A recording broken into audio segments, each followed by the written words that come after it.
Hey friends, if you encounter file system error on your Windows computer, then please watch this video. I will guide you through the resolutions. And this resolution has been acknowledged by a lot of people.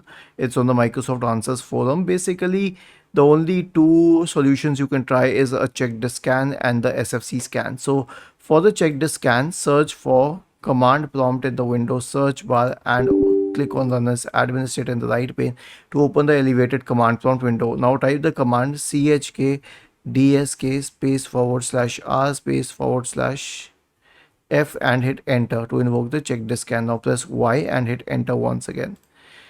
For the second solution, search for command prompt once again and click on run as administrator. Type the command sfc space /scan now and hit enter to invoke the sfc scan. Was this helpful? If yes, then please subscribe to the channel, and if not, then let us know in the comment section of this video on how we could help you further. Thank you for watching this video and have a nice day.